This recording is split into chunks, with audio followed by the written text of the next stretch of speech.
The following is a preview of Twice Dead, Daragon's Tale by Adrian D.C., soon to be featured in Tales from the Galaxies Opera House.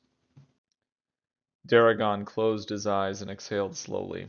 He had been born far from Coruscant, on the ecumenopolis of Empress Teta, a world of spires and Duracrete. Its skyline were less frantic than the galactic capitals, its towers carved with an artistry that spoke of older ages, when the Tetan system had been a jewel of the deep core. His family's house had risen there in the wake of millennia of mercantile power, old bloodline wealth tampered with the iron of industry. For generations, the Daragons had presided over trade fleets that wove through the hyperlanes, their contracts binding them to the Republic as tightly as any oath. He remembered that life in fragments, walking beneath vaulted ceilings lit by chandeliers of crystalline ore, the scent of incense in audience halls where lords and guildmasters debated with the same intensity as generals, the lessons that began each dawn with history, strategy, and politics drilled into his mind until they clung like second skin. He had been groomed to carry the family legacy into the Republic, to speak for Teta as his forebears had, to ensure that their influence never faltered. For the first time since his youth on Empress Teta, Daragon felt unmoored, not heir, not noble, not steward of a lineage that had weathered centuries of political upheaval, simply a man standing amid the ruins of an assumption.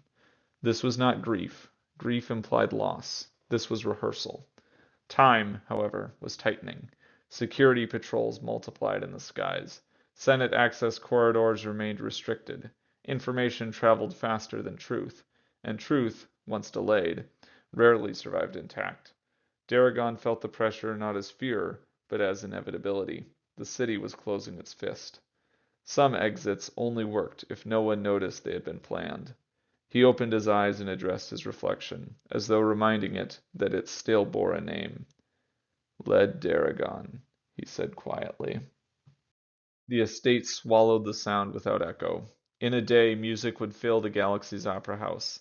The elite would gather beneath crystal lights, eager to prove that culture endured even as order frayed. Beauty would be performed with precision, and the audience would pretend that continuity equaled stability.